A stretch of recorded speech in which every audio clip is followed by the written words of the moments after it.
Hello dear students, welcome to Learn Start YouTube channel. I am Siddiq sir. এই ভিডিওতে আজকের এই ভিডিওতে মাদ্রাসার গ্রুপ ডিতে ম্যাথ থেকে যে প্রশ্নগুলো এসেছিল তার সঠিক সমাধান এবং সেটা মুখে মুখে কি করে বের করতে পারবেন সেটার কৌশল আমি আপনাদেরকে এই ভিডিওর মাধ্যমে শিখিয়ে দেব। যদিও এই মাদ্রাসার গ্রুপ ডি পরীক্ষায় এই প্রশ্নগুলোর সঠিক সমাধানগুলো ডিটেলসে লিখিতভাবে সমাধান করে আসতে হতো। আমার এই চ্যানেলে যেহেতু প্রাইমারি টেট এবং সিটেটের ক্যান্ডিডেটরাই বেশি থাকেন এবং আমি এই রিলেটেডই ভিডিও আপলোড করি, সেহেতু ডাব্লিউবি প্রাইমারি টেট এবং সিটেটে যেহেতু এমসিকিউ এর কোশ্চিন থাকে এবং এগুলোর সঠিক উত্তর আপনাদেরকে করে আসতে হয়, এর জন্য এবং টাইম ম্যানেজমেন্টটা করা খুব কঠিন হয়ে যায়, তাই আপনাদেরকে খুব সংক্ষেপে এই উত্তরগুলো কি করে আসবেন সেগুলো আমি এই ভিডিওতে দেখিয়ে দেবো। আজকে আমরা গ্রুপ ডি পরীক্ষার যে ম্যাথগুলো এসেছিল তার মুখে মুখে আমরা কি করে সমাধান করতে হয় সেইগুলো নিয়ে আলোচনা করছি। ওকে, তো চলুন মাদ্রাসা গ্রুপ ডি এর গণিতের সহজ সমাধান। 1 নম্বর প্রশ্ন আমরা দেখব। প্রশ্নে আছে, একটি কাজ করতে 5 জন লোকের 12 দিন সময় লাগে। না কি পেলাম, 5 জন লোক 12 দিন সময় লাগে একটা কাজ করতে। এখন 3 জন লোকের কাজটি করতে কত দিন সময় লাগবে? তাহলে উত্তরটা কি হবে না, 5 জন লোক 12 দিন লেগেছে। এইবারে এইগুলো বের করার নিয়ম হচ্ছে কি, আপনি প্রথমে ভাববেন, আমি যদি মৌখিকভাবে বলছি এটা দেখুন, 5 জন লোকের 12 দিন লেগেছে, তাহলে একজন লোকের কত দিন লাগবে? অনেক বেশি দিন লাগবে। তাহলে 5 জন লোকের যদি 12 দিন লাগে তাহলে একজনের লাগবে 5 12 60 দিন লাগবে। এখন 3 জন লোকের কত দিন লাগবে? ওই একজনের যা সময় লেগেছে 60 দিন লেগেছে, তাহলে 3 জনের 60 দিন লাগবে না, 3 জনকে অনেক কম সময় লাগবে। ওই 60কে 3 দিয়ে ভাগ করে দিন, উত্তর হয়ে গেল। ঠিক আছে, এবার আমরা ভাগ করলে কত হবে? 3, এখানে ভাগ করলে 3 4 12, 4 5 20। ওই 60কে 3 দিয়ে ভাগ করলে 20 দিন হয়। এই 3 জন লোকের 20 দিন সময় লাগবে। এইবার এইটাকে যদি আপনারা লিখিতভাবে করতে যান তাহলে ওই ঐকিক নিয়মটা প্রয়োগ করতে হবে। ওকে, তো আমি আপনাদেরকে এখানে সঠিক নিয়মটা এবং সহজ নিয়ম আপনাদেরকে বলে দিলাম। আরও একবার বলছি, একটি কাজ করতে 5 জন লোকের 12 দিন সময় লেগেছে। ঠিক আছে, একটি কাজ করতে 5 জন লোকের 12 দিন সময় লেগেছে। তাহলে একজন যদি লোককে কাজ করতে হতো, ওই কাজটা যদি একজন লোককে দিয়ে কাজ করাতাম তাহলে সেই কাজটা তাকে 60 দিন সময় লাগতো। 5 12 60, ঠিক আছে, সেই 60 দিন সময় লাগতো। এখন ওই 60 দিন একজন লোককে লাগতো। 3 জন লোকের যদি আমি কাজটি করতে বলি 3 জন লোককে, তাহলে ওই কাজটি একজন লোককে 60 দিন লেগেছে, তাহলে 3 জন লোককে অনেক কম সময় লাগবে। তো 60 দিনের 60কে 3 দিয়ে ভাগ করে দিন, তাহলেই 20 হয়ে যাবে। এই 20 দিন সময় লাগবে। সঠিক উত্তর অপশন যেটা থাকবে, আপনারা সঠিক উত্তর 20 এটা অপশন সিলেক্ট করে নেবেন। ওকে, আচ্ছা, এরপর আমরা 2 নম্বর কোশ্চিন চলে। সমস্ত কোশ্চিনগুলো আমি আপনাদেরকে মুখে মুখে করার টেকনিকটা বুঝিয়ে দিচ্ছি। ওকে, দেখুন, আমিনা বিবির বেতন প্রথমে 20% বৃদ্ধি পায় এবং পরে 20% হ্রাস পায়। বেতন শতকরা কত বৃদ্ধি বা হ্রাস পেল? এই ছিল প্রশ্ন। তো তার বেতন কত ছিল সেটা বলেনি, কিন্তু 20% বৃদ্ধি পেয়েছে।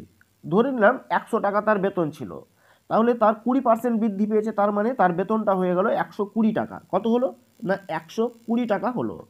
এইবারে 20% হ্রাস পেল, হ্রাস পাওয়া মানে কমে গেল, 20% কমে গেল। ঠিক আছে, তাহলে 100 টাকা যদি বেতন হয় তাহলে বেতন কমে গেল 20 টাকা, অর্থাৎ 80 টাকা হয়ে গেল। এইখানে কিন্তু তার বেতন ছিল 120 টাকা, তাহলে এই 120 টাকায় তার বেতন এখন কত কমলো সেটা দেখতে হবে। তাহলে এখানে দেখুন 20% হ্রাস পেয়েছে। 20% হ্রাস পাওয়া মানে কি, 100 টাকায় বেতন হয়ে গেছে তার 80 টাকা হয়ে গেছে। তাহলে 100 টাকায় বেতন হয়েছে 80 টাকা, তাহলে 120 টাকা তার বেতন ছিল। তাহলে 120 টাকা বেতন ছিল, এখন সে কত পাচ্ছে? আমরা এটাকে কাটাকুটি করে দেবো, কাটাকুটি করে 8 12 96। তাহলে আগে ছিল 120 টাকা, এখন হয়ে গেছে তার 96 টাকা। ঠিক আছে, তাহলে 100 টাকায় বেতন তার 96 টাকা হয়েছে। শতকরা কত পার্সেন্ট বৃদ্ধি বা হ্রাস পেয়েছে? আগে যদি বেতন 100 টাকা থাকে তাহলে বেতন হয়ে গেছে এখন 96 টাকা। ঠিক আছে, 96 টাকা হয়েছে, তার মানে তার বেতন কত পার্সেন্ট কমলো না 100 টাকা থেকে 96 টাকা বাদ দিয়ে আপনার হয়ে যাবে 4%। এই 4% বেতন কিন্তু শতকরা 100 টাকায় 4% তার কমে গেছে।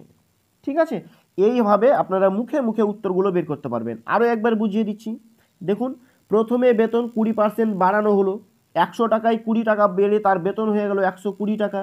এবারে ওই 120 টাকা থেকে 20% হ্রাস পেয়েছে, তাহলে 20% হ্রাস পেয়েছে, তার মানে তার এখন বেতন হয়ে গেছে 96 টাকা। ঠিক আছে, 20% বেতন কমে গেছে, 100 টাকায় 80 টাকা, কিন্তু 120 টাকা যেহেতু তার বেতন ছিল, 20% কমিয়ে তার বেতন এখন পাচ্ছে সে 96 টাকা। তার মানে 100 টাকা হিসাবে যদি আমরা বলতে যাই তাহলে হয়ে যাবে 4% কমে গেল বেতন। এই হবে সঠিক উত্তর। ওকে, তো আমি আপনাদেরকে এই আপনারা যারা ম্যাথের আপনারা অতি দুর্বল তাদের জন্য একটা পেইড ব্যাচ স্টার্ট করেছি। অলরেডি 120 জনেরও বেশি নাম আমার কাছে লিখিয়ে দিয়েছেন। আমি গ্রুপে 100 জনের নাম লিখতে বলেছিলাম, তারপরেও আমি 101 জনের নামের লিস্ট আপনাদেরকে গ্রুপে দিয়েছি। আমাদের ব্যাচ স্টার্ট হবে 20 সেপ্টেম্বর। যারা এই ব্যাচে অ্যাডমিশন হতে চান আমাকে এই হোয়াটসঅ্যাপ নম্বরে এই হোয়াটসঅ্যাপ নম্বরে নিজের নাম এবং আপনার নিজের জেলা লিখে পাঠান। ম্যাথে 25+ নম্বর অনায়াসে কিভাবে নিয়ে আসা সম্ভব সেটা আপনাদেরকে আমি করে দেখাবো এবং আপনারা সেটা ইজিলি বের করে নিয়ে আসতে পারবেন। তাই ম্যাথে 0 থেকে হিরো হতে আজই নাম লিখিয়ে দিন। এরপরে আমরা নেক্সট প্রশ্নটা দেখে নেব। এই মাদ্রাসার 3 নম্বর প্রশ্নটা কি ছিল না, প্রশ্নে বলা হয়েছে 2 অঙ্ক বিশিষ্ট, ধরুন 2 অঙ্ক বিশিষ্ট সংখ্যা কোনগুলো, 10 থেকে স্টার্ট, 1 থেকে 9 পর্যন্ত 1 অঙ্ক বিশিষ্ট, এবার 10 থেকে স্টার্ট হয়ে 99 পর্যন্ত। এই 2 অঙ্ক বিশিষ্ট একটি সংখ্যা এককের অঙ্কটি দশকের অঙ্কের 4 গুণ। ধরুন এখানে একক, এখানে দশক, এই এককের অঙ্কটা দশকের থেকে 4 গুণ বেশি। যদি এখানে ধরেন এককের অঙ্ক ধরে নিলাম 2, দশকের অঙ্ক ধরে নিলাম 2, দশকের অঙ্কের 4 গুণ, তার মানে এককের অঙ্কটা হচ্ছে 4 গুণ দশকের থেকে। দশকের অঙ্ক যদি 2 হয় তাহলে এককের অঙ্ক হয়ে যাবে 4 2 8। এই হচ্ছে মৌখিক হিসাব। ঠিক আছে, অঙ্ক দুটির যোগফল হচ্ছে 10, এই হিসাবে 10ও হয়ে যায়, 2 আর 8 10, হ্যাঁ, সমষ্টি হচ্ছে 10। সংখ্যাটি কত এই ছিল বের করা। আমরা মুখে মুখে যদিও বলতে গিয়ে অঙ্কটা মিলে গেল। এবার টেকনিকটা কি, এখন তো 10 নাও মিলতে পারে, তাহলে এখানে ধরে নিন 2 এর জায়গায় আপনি 3 ধরেছেন, তাহলে এককের অঙ্কটা হয়ে যাওয়ার কথা ছিল 3 4 12, তো 12 তো আপনার আর এককের অঙ্কে তো দুটো সংখ্যা বসতে পারে না, সেই জন্য 12 হবে না, এটা আলাদা নিয়ম। তো যাই হোক, এখানে আপনাকে মুখে মুখে ধরে নিতে হচ্ছে। তো আমরা এইভাবে যদি ধরি মুখে মুখে, হ্যাঁ, একটু আপনাকে যদি এক্স ধরে অঙ্কটাকে আমি বোঝাতে যাই, ওয়েট, এক্স ধরে যদি বোঝাই তাহলে ধরুন এইভাবে যদি বলি যে এককের অঙ্কটি দশকের থেকে 4 গুণ, যদি দশকের অঙ্ক এক্স হয় তাহলে এককের অঙ্ক হয়ে যাবে আপনার 4x। ওকে, এইবারে এই এক্স এবং 4x যদি যোগ করি তাহলে হয়ে যাবে 10x। তাহলে আমরা 10 সমষ্টি, অঙ্ক দুটির সমষ্টি অর্থাৎ একক এবং দশকের অঙ্কে যে সংখ্যাগুলো রয়েছে সেটার যোগ যদি করি যোগফল হবে 10 হিসাব মতো। এইবারে আমরা এখানে x এবং 4x যোগ করি, তাহলে x এবং 4x মানে কি 5x, এই 5x ইজুকাল টু 10। ওকে, এইবারে দেখুন x ইজুকাল টু কী হবে না, x ইজুকাল টু হয়ে যাবে 10/5, তার মানে 5 10 দিয়ে 2, হ্যাঁ, কাটাকুটি করে হচ্ছে 2, তাহলে x মানে 2, যেটা আমি মুখে মুখে আইডিয়াই ধরেছিলাম সেটাই হচ্ছে 2। তাহলে দশকের অঙ্কে x ধরেছিলাম, এবার এই দশকের অঙ্কের x এর মান হয়ে যাবে 2। এবার এককের অঙ্কে কি হবে না এর 4 গুণ, এর 2 দশকের অঙ্কে যা থাকবে তার 4 গুণ, 4 2 8, তাহলে এককের অঙ্ক হয়ে যাবে 8, দশকের অঙ্ক হয়ে যাবে 2, অতএব সংখ্যাটি তৈরি হয়ে যাবে আপনার 28। ওকে, এই হবে আপনার সংখ্যা। আপনাকে সংখ্যাটা কত সেটা বের করতে বলেছিল, এই হয়ে গেল এর সঠিক উত্তর। তাহলে ইজিভাবে আপনারা এই অঙ্কগুলো পরীক্ষায় করে আসতে পারবেন। অঙ্কটা আপনারা পড়বেন, শুধুমাত্র আপনি রিডিং যদি পড়তে পারেন, হ্যাঁ, রিডিং পড়তে পারলেই আপনার হয়ে যাবে। অঙ্কগুলো বারবার প্র্যাকটিস করতে হবে, তাহলেই হয়ে যাবে। আর যারা ভর্তি হবেন তাদেরকে পার্সোনালভাবে গাইড করা হবে, এটা ভিডিওতে তাড়াতাড়ি করে বলতে হচ্ছে, হ্যাঁ, নাহলে ভিডিও অনেক লং হয়ে যাবে। আপনারা যারা পার্সোনালি গাইড নেবেন তাদেরকে একে একে ধরে ধরে শেখানো হবে। ওকে, এরপরে আমরা 4 নম্বর প্রশ্নে চলে যাব। বলেছে কোন ক্ষুদ্রতম সংখ্যা থেকে 11 বিয়োগ করলে সংখ্যাটি 30, 36, 42 এবং 48 দ্বারা বিভাজ্য হবে, মানে ভাগ মিলে যাবে। এবার আপনাদেরকে একটু বুঝিয়ে রাখি, আমি জানিয়ে রাখি কোন ক্ষুদ্রতম সংখ্যা, এই ধরনের কোশ্চিন যদি আসে ক্ষুদ্রতম কথাটা যদি থাকে, হ্যাঁ, বা কম পক্ষে যদি থাকে, তাহলে ক্ষুদ্রতম অথবা কম পক্ষে এরকম থাকলে যে এই ধরনের সংখ্যাগুলোর আপনাকে প্রথমে লসাগু করে নিতে হবে। এখন যদি ক্ষুদ্রতম জায়গায় বৃহত্তম থাকে, হ্যাঁ, বা সব থেকে বেশি এইরকম থাকে, তাহলে আপনাকে সেটার গসাগু বের করতে হবে।